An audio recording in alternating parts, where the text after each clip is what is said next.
Purpose of this video is to look at numbers 2 and 3 on this slide, evidence of learning in the learning plan sequence. When you think about the evidence of learning in curriculum design, our goal is to determine what is acceptable evidence. This diagram shows that at the heart or in the center is an assessor thinking. This is our job in education, both from an instructional level as well as from curriculum design. We need to think like assessors. And what that means is we have three items that we really think about when giving any kind of an assessment. What is its purpose? What information are we looking for? What are the goals of a particular assessment? Transfer. How will we be transferring, or how will this assessment show the transfer of knowledge, skills, and understanding? And use. What are we planning on doing with that evidence once it has been collected and created? Those three things are really instrumental in our design process. Assessment, collecting evidence of learning, is really thinking about not just a snapshot, but the photo album, how we will look at a range of assessment evidence over the course of a unit, for example, and how all of those pieces will show us essentially where students are in their transfer goals and in the levels of understanding that we have sought in the particular unit. Sound assessment requires multiple evidence over time.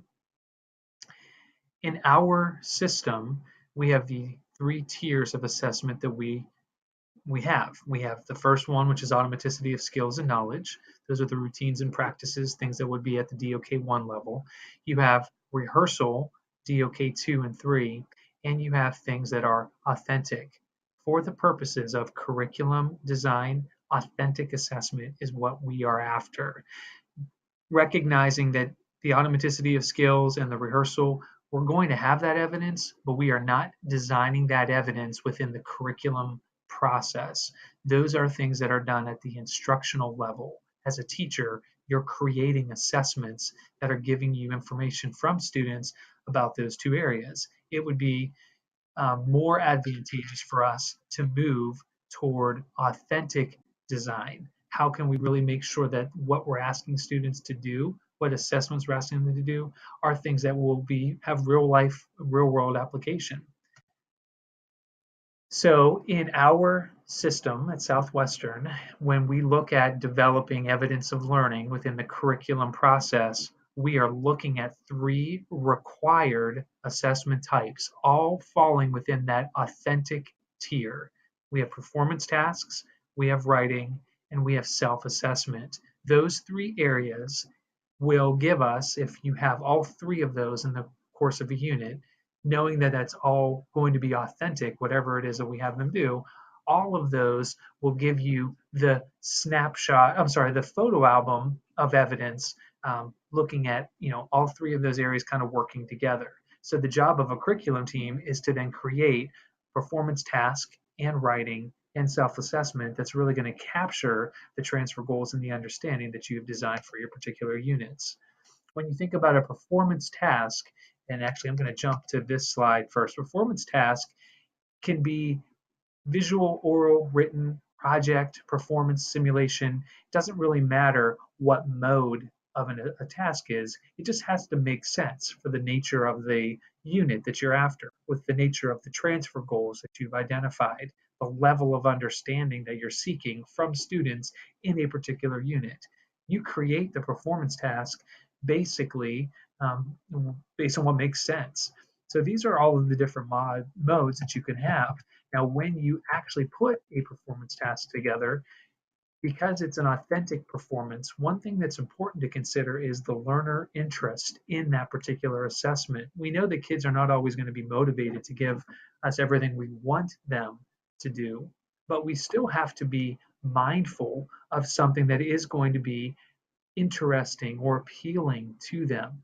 How can we help to best engage them in the learning process and the assessment process? So that's where students could recognize whatever the task is that you're asking them to do. How is it personally relevant? How does it connect to the larger learning targets that you have created for a unit? has to be something that is authentic. And really, the most important piece to that is the consideration of audience, I think. Giving or doing anything in your job or in life, you should be mindful of who is this for? Who are we trying to persuade, perhaps, or who are we trying to inform? Or how am I trying to reflect even on my own growth? All of those, as an audience, makes it more authentic if we're just mindful of who it is that we're after, and then thinking about the real world situation with that audience in mind. Creativity is really just anytime we generate anything new, whether it be a product or an experience, that is being creative. It's giving someone an experience, something that they can take in. So in a performance task, there has to be something that is created, either an experience or a product people will take in.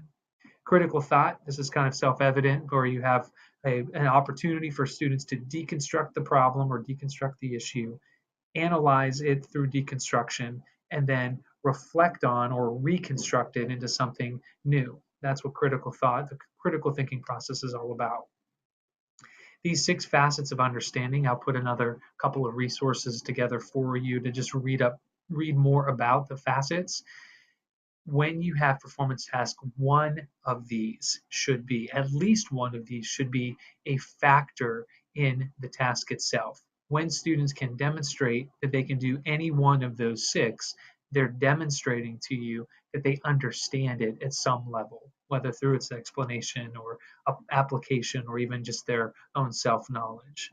Collaboration, this is in your design of teaching over 3 or 4 weeks. You know you're working on knowledge and skills in a particular unit. So the performance task should be an extension or an elaboration of those particular skills. Give the students a chance to actually show you they got that stuff that you've been working a lot on in the discrete skill way. And that it is an assessment, not an assignment. That is important to remember, that really when kids are doing performance tasks, it's not with the intent of redoing it and redoing it and redoing it on the formative levels to continue the learning. They should essentially do the project, do this task, once they have demonstrated mastery on the other areas of the skills. So that's why it is a summative evaluation, not just an assignment.